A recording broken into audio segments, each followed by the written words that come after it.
ओडिशार अन्यतम श्रेष्ठ बरपुत्र ओडिशार पूर्वतन मुख्यमंत्री तांकर आज जन्म जयंती उत्सव आज से राज्य सरकार तरफर तांकर ये जन्म जयंती को एक आडंबरपूर्ण भाव में ये उत्सव को आज पालन करा जाउची। सकाळरू संध्या पर्यंत ये कार्यक्रम विभिन्न जगार सरकारी स्तर में करा जाउची। आजिर ये कार्यक्रम को सफल करने राजनीति ऊर्ध्वरे रही दलमत निर्विशेष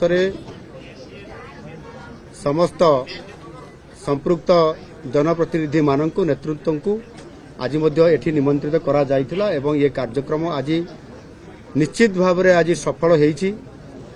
किंतु एठी गोटे कथा होईछि जे निजे निजे एठी आज आमर मुख्य वक्ता भी कहूतिले जदि आहुरी सफल होइतांता पूर्णांग होइतांता जदि आज जो मान को निमंत्रित करा जाइछि समस्त जदि आज उपस्थित थांते।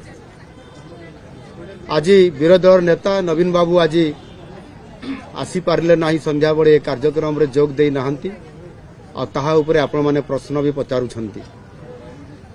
आमे बिजू बाबूंकर जयंती सरकारी स्तर रे आज पालन करूछंती। सरकार एथिरे आडंबरपूर्ण भाव में करिया पई घोषणा करला परे ये कार्यक्रम को न आसीबा ये निश्चित भाव में जो माने बिजू बाबू जन्म जयंती को डाकिला परे सरकार न आसीबे से निश्चित भाव में पाप करिछंती ये कथा मु कहिबी। एथिरे राजनीति आमे करबा कथा नुह।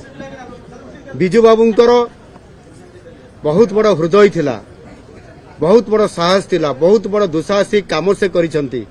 आज एभଳି जणे व्यक्तित्व बिजू बाबू जहांकर मृत्यु रे तीनोटी राष्ट्रर जातीय पताका को अर्धनिमित करा जाइथिला। एभଳି एक नेतृत्व बिजू बाबू दलमत निर्विशेष समस्ते भल पाती बिजू बाबू को।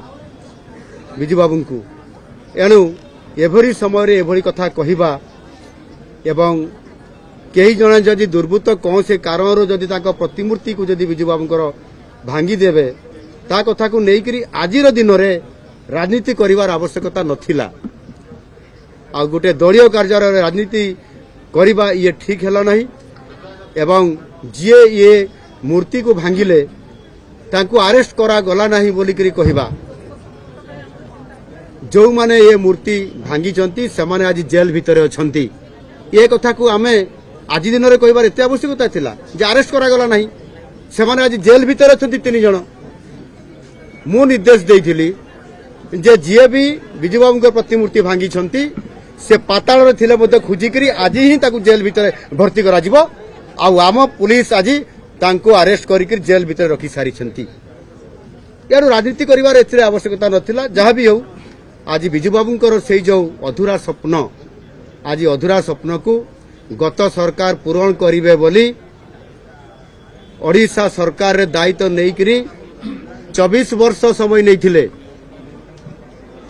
किंतु आज बिजू बाबूंकर अधूरा स्वप्न गाँ को काम माँ को सम्मान महिला सशक्तिकरण शिल्प प्रतिष्ठा करिबा ये कथा आज अधूरा गत सरकार समय रहीगला केवल राजनीति रे। आज आम सरकार आसिला परे राजनीति नुह ए वास्तवता। आज महिला सशक्तिकरण को आमे वास्तविकता दौछो जहाँकि माँ को सम्मान दौछो। माँ किभଳି भाव में गोटे घरर अर्थनीति को कंट्रोल करे अर्थनीति को आगक नेबा पाई संकल्प निये। आज आमे सुभद्रा योजना माध्यम रे आज 1 कोटी महिला को आज आमे तांको 50,000 करी आर्थिक सहायता देवार आज आमे ताको कार्यकारी करिछु। गाँ को काम बिजू बाबू जहाँ स्वप्न देखिथिले जो संकल्प नेके काम आरंभ करथिले ताकू डाइल्यूट कर दिया गला पथभ्रष्ट करी अलग आड़ को निया गला। जो थिरे काम बदल रे मेसीन रे काम हैला एवं गाँव लोकटीए श्रमिकटीए काम पाइला नहीं। पोखरी खोड़ा हम तो मेसीन रे रास्ता हम तो मेसीन रे गत सरकार ताकू करूथिले आ गाँ को काम बोली स्लोगान दौथिले।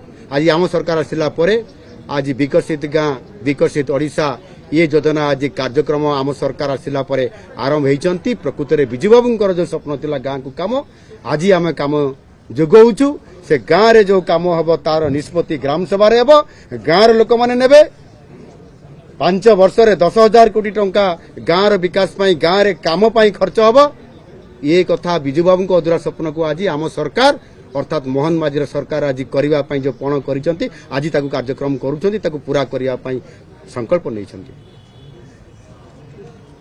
शिल्पर कथा आज जहाँ विजुबाबू अतीत तांकर समय करुले शिल्प कथा को गुरुत्व दे से निजे शिल्प प्रतिष्ठा करथिले एवं शिल्प सफलता अर्जन कला परे से समस्त शिल्प गुड़िक से आपंकर केन्दुझर जिलार Kalinga iron works pig iron हो किंबा आपंकर आहुरी अनेक बड़ बड़ कारखाना सरकार को से समर्पित कर देइथिले से तांकर एभली एक दुसाहसिक से संकल्प निकरी काम करथिले आज गत सरकार समय रे समस्त विजुबाबूंकर से शिल्प गुड़ी को गत सरकार बंद कर देइथिले चलई पारिले नाही से पिग आयरन कारखाना टू आरंभ करी ओटीएम टू आरंभ करी विभिन्न चीनी सुगार मिल ठू आरंभ कर विभिन्न प्रकार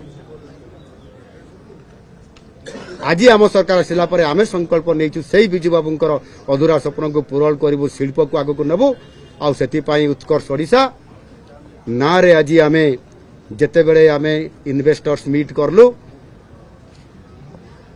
विदेशरू एवं देशरू राज्यरू जिते बड़े इन्वेस्टमेंट रो सुओ छुटिला 22 लाख कोटी टंकार प्रस्ताव आसिला 17 लाख कोटी टंका को इन्वेस्टमेंट करने प्रस्ताव आम अनुमोदन करलु एवं एमओयू करलु आमे ता भितरे होउची 13 लाख कोटी टंकार 9 लाख लोकन को जॉब देबू आउ 145 टी एमओयू करलु आज सेई विजुबाबूंकर शिल्पर जो ओडिशा हबो शिल्पर समृद्धि हबो कथा जो कहितिले सेई ओडिशा को समृद्ध करिबा पई विजुबाबूंकर जो स्वप्न थिला ताकू निश्चित भाव में तांकर जन्म जयंती रे आज मु ये कथा को आज दृढ़ भाव में कहया पई चाहे आम सरकार ताकू पूरण करी।